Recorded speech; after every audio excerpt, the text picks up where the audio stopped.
অল্প সময়ের জন্য হলেও নিজের আপন মানুষকে দেখার যে মজাটা আর আনন্দটা, সেটা মনে হয় অন্য কিছুতে পাওয়া যায় না। আসসালামু আলাইকুম। আমি খাদিজা আক্তার শাওন বলছি ঢাকা থেকে। আশা করি যে যেখানে আছেন আলহামদুলিল্লাহ সবাই ভালো আছেন এবং সুস্থ আছেন। আলহামদুলিল্লাহ আপনাদের সবার দোয়ায় আমরা সবাই ভালো আছি এবং সুস্থ আছি। আর আজকের ব্লগটা হচ্ছে গত শুক্রবার দিনের ব্লগ। ওই দিন বাসায় থাকতে থাকতে খুবই বোরিং লাগছিল।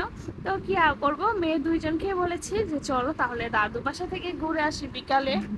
তো মেয়েরা তো দাদু বাসা বলতে বেহুশ মানে ওরা খুবই পছন্দ করে।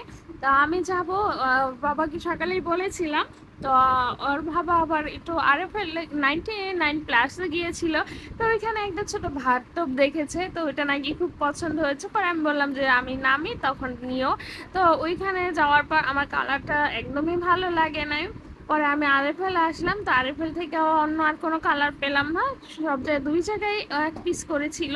তো তারপরে এই কালারটা একটু চলে, যেহেতু বেবির জন্য আছে, এটা যদি চোখে না লাগে তাহলে কেমন লাগে না। আম, তো যাই হোক, দেখতে দেখতে দাদু বাসায় কিন্তু আমি চলে আসছি।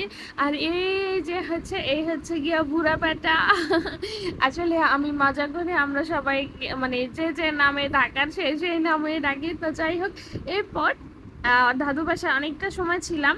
অনেকটা সময় বলতে গেলে যে আসরের নামাজের পর গিয়েছি আর মাগরিবের নামাজের পর সাথে সাথে বের হয়ে গিয়েছিলাম। যেহেতু বড় মেয়েকে বলেছি যে একটু মার্কেটে যাব ওকে নিয়ে, তো ওকে একটু মার্কেটে নিয়ে আসলাম, টুকিটাকি কিছু কেনাকাটা করলাম। আর এই যে মন খারাপটা কিন্তু বোরিং টাইমটা কিন্তু আমার চলে গিয়েছে।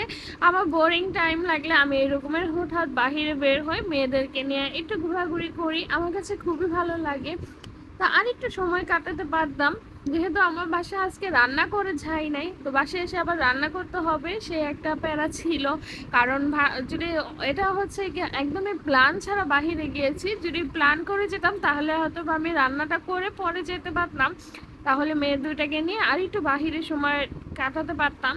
তো যাই হোক, এখন বাসায় আসলাম, বাসায় এসে টুকিটাকি করে সবকিছু গুছগাছ করে রান্না করব। কিন্তু তার আগে কিন্তু আপনাদের সাথে আমি 1 ঘন্টার মতো লাইভে ছিলাম।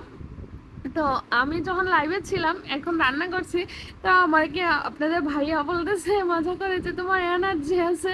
তো আমি বললাম যে দেখো, একটা পেজের জন্য কিন্তু এনার্জি এটা কিছুই না। একটা এনার্জি মানে পেজে কাজ করতে গেলে আমার ফুল দম এনার্জি থাকতে হয়। তা এই আর কি, মজা করলো আপনাদের ভাইয়া। আর এইদিকে কিন্তু আমার রান্না হয়ে গিয়েছে। আর আজকে কিন্তু যেহেতু অলরেডি রাত হয়ে গিয়েছে, বেশি কিছু রান্না করলাম না। আর এখন আপনাদের কাছ থেকে রান্নাও শেষ, আবার বিদায় নেওয়ার পালাও কিন্তু চলে আসছে।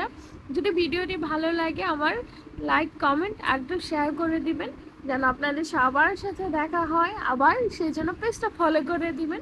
আজকের মতো বিদায় নিচ্ছি, আল্লাহ হাফিজ।